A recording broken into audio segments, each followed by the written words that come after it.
Dans l'actualité de ce Savane Midi, environ 500 détenus seront mobilisés à partir du 2 août pour des travaux d'intérêt général dans 22 communes reparties sur les 17 régions du Burkina Faso. La synthèse à suivre dans cette édition. Et puis l'opération de répression des mauvais stationnements entreprise par la police municipale est saluée par Hippolyte Tapsoba, formateur en sécurité routière. Il déplore tout de même l'insuffisance de parking pour le stationnement et le fait que certains conducteurs ne respectent pas les règles enseignées dans les auto-écoles. On en parle là également. Les étalons ont déposé leurs valises aujourd'hui à Dar es Salaam, la capitale tanzanienne, où ils prendront part au championnat d'Afrique des Nations CHAN. Ce sont les principaux titres de cette édition. Mesdames et messieurs, bonjour et ravi de vous retrouver pour le point de l'actualité. Bienvenue à tous. Et pour débuter, le Conseil des ministres d'hier a adopté un projet de loi portant nouveau code de la presse en réunissant dans un seul volume les trois précédentes lois sur la presse écrite, la presse en ligne et la presse audiovisuelle. Le résumé avec Germaine Farama. Le Conseil des ministres de ce 30 juillet 2025 a adopté un projet de loi portant code de la presse et de la communication audiovisuelle au Burkina Faso. Un projet de loi sur les médias qui vise à mettre en place un code unique qui encadre toutes les presses. Selon le ministre chargé de la communication, Gilbert Ouédraogo, ce projet de loi vient responsabiliser davantage les acteurs des médias, définir les statuts du journaliste professionnel et du technicien professionnel de presse, définir le statut et le mode de financement des entreprises de presse, tout en prenant en compte la réglementation sur la télévision numérique de terre, TNT.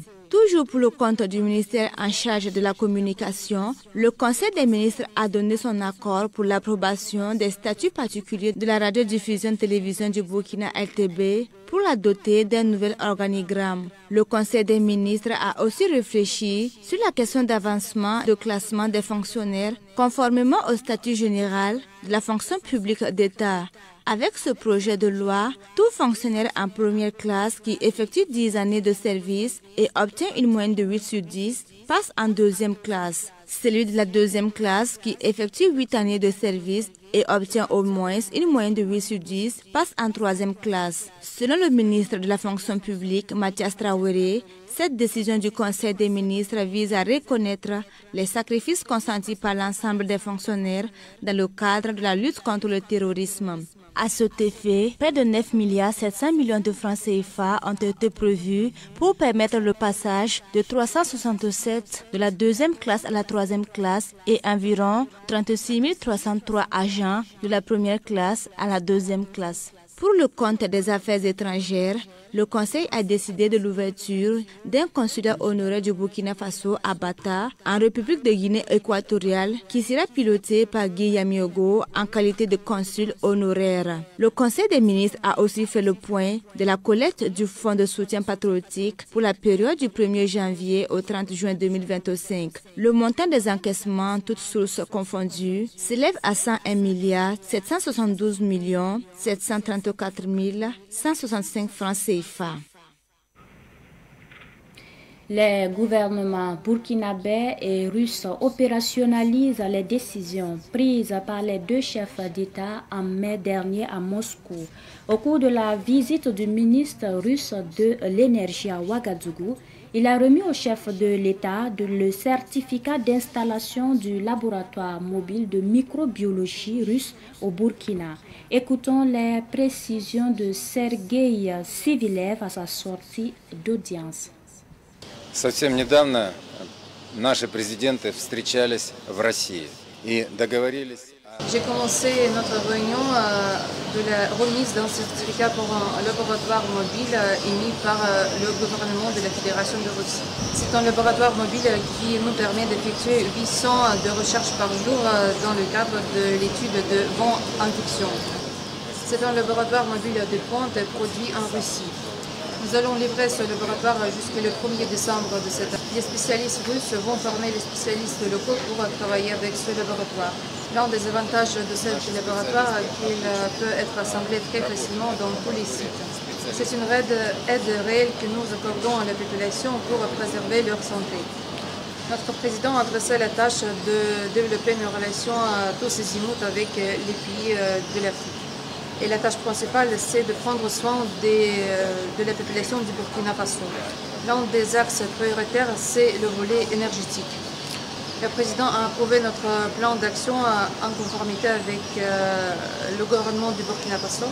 En ce moment, les représentants des sociétés russes tiennent des conversations avec les représentants des sociétés locales.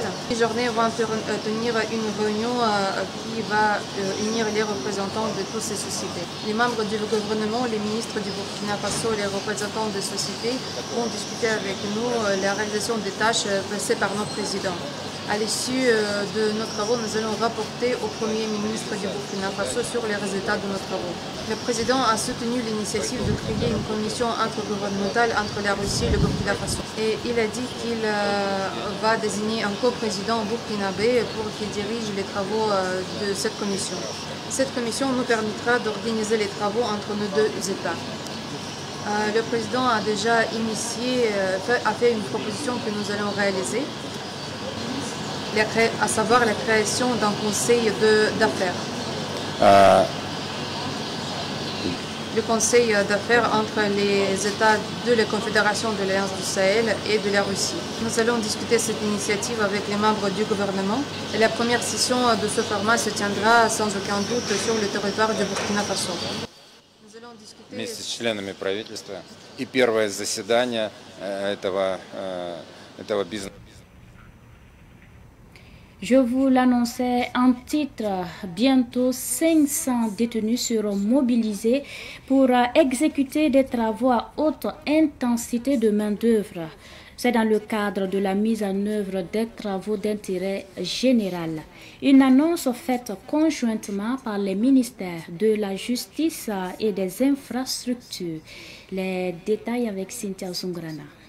À compter du 2 août jusqu'à la fin du mois de décembre 2025, 500 personnes condamnées et incarcérées dans les maisons d'arrêt seront réquisitionnées pour exécuter des travaux d'intérêt public dans 22 communes reparties sur les 17 régions du Burkina. Selon le secrétaire général du ministère des Infrastructures, le capitaine Olo Palinfo, le programme est structuré comme suit. Le curage de 150 km de caniveaux, l'évacuation de 1500 mètres cubes d'ordures, le débroussaillage de 300 hectares d'espace et la plantation de 10 000 arbres pour contribuer à la restauration du couvert végétal.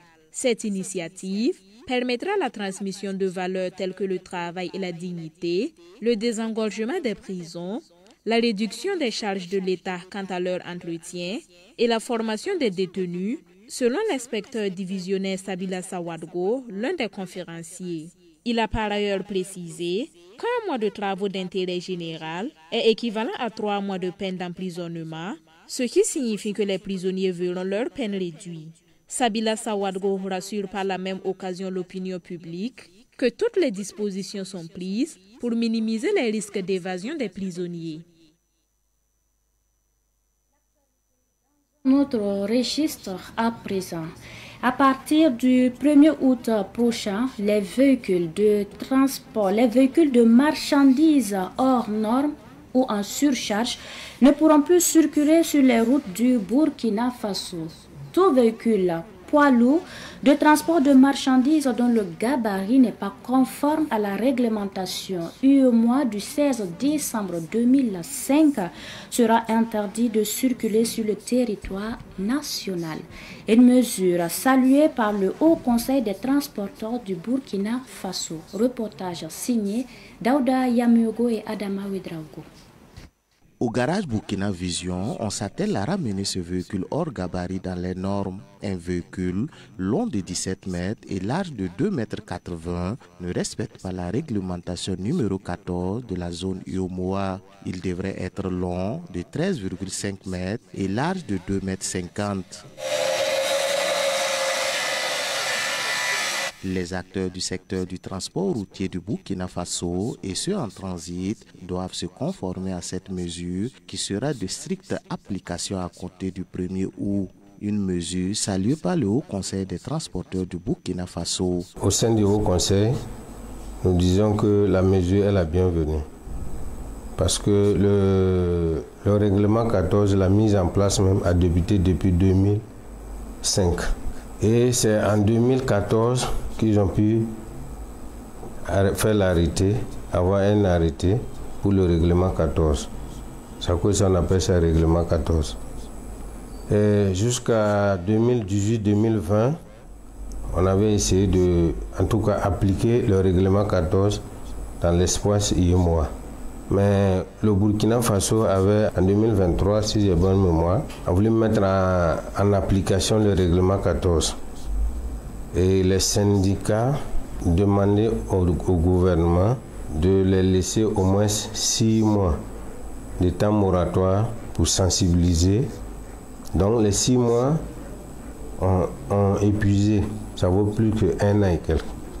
Donc actuellement, ce n'est pas une surprise pour tout transporteur. Pour le Haut Conseil des transporteurs, le respect de ce règlement va renforcer la sécurité routière. Daouda Bazongo. Mais nous, au sein du Haut Conseil, depuis 2023, tous nos membres ont coupé les véhicules. Le gouvernement, c'est pour nous-mêmes, c'est pour nous aider.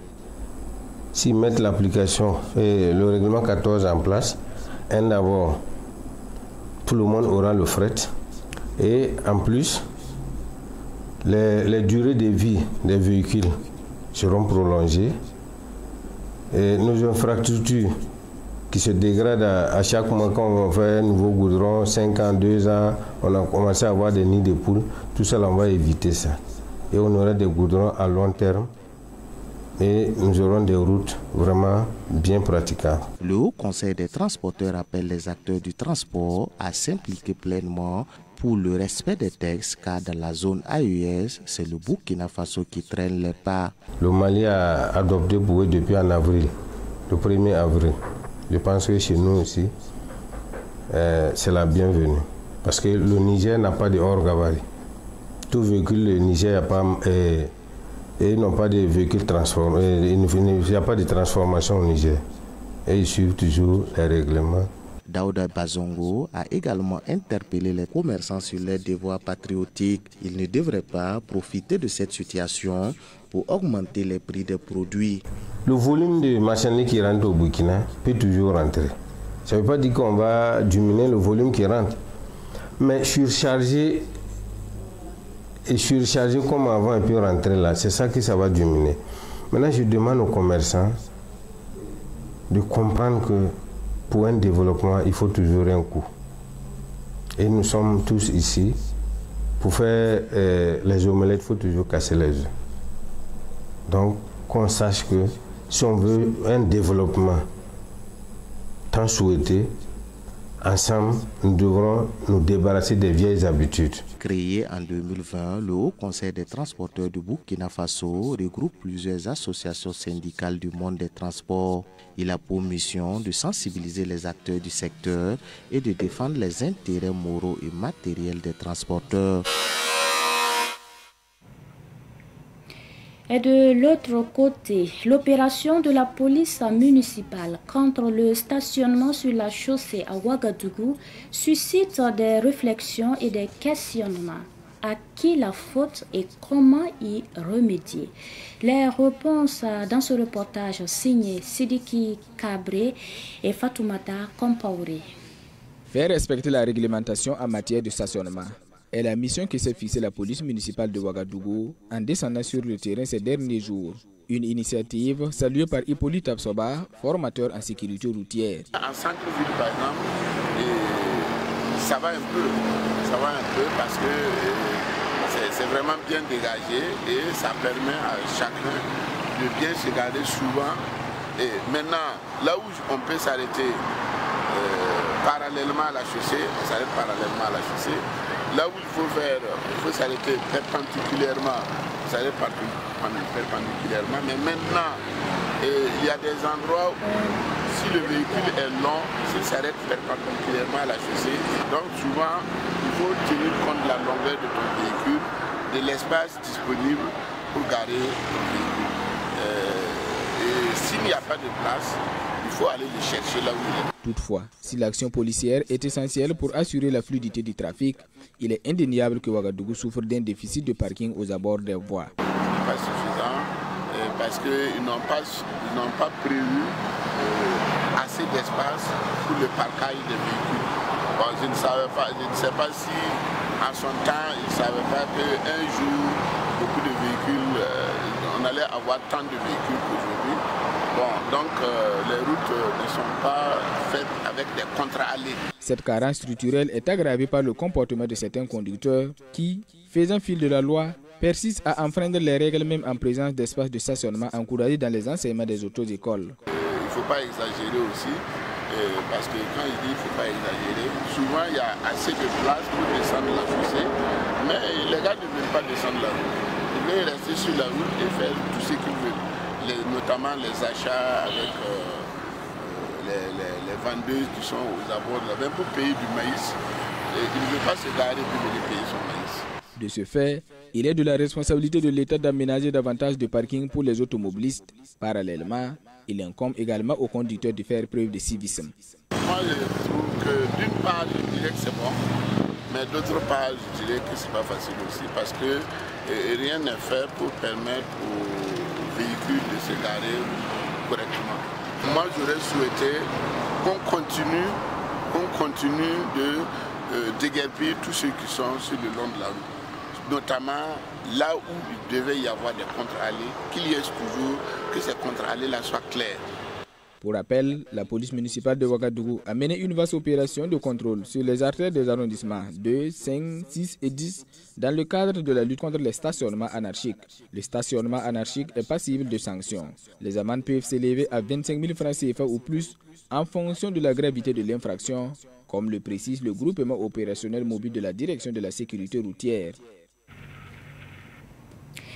Le centre hospitalier universitaire de Tenganugo a réalisé avec succès la première transplantation rénale au Burkina Faso.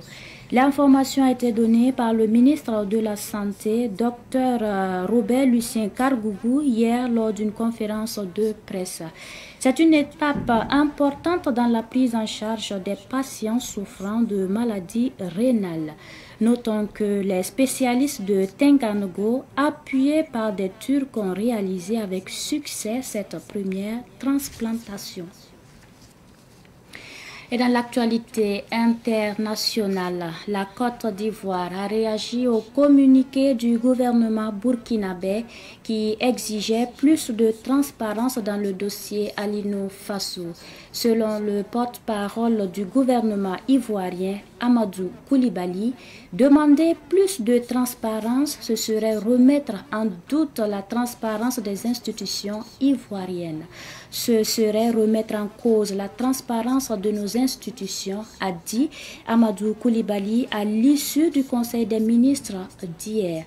Il affirme que pour l'heure, ils s'en tiennent au communiqué du procureur de la République d'Abidjan, ce qui a été suffisamment clair sur le décès de Alino Faso.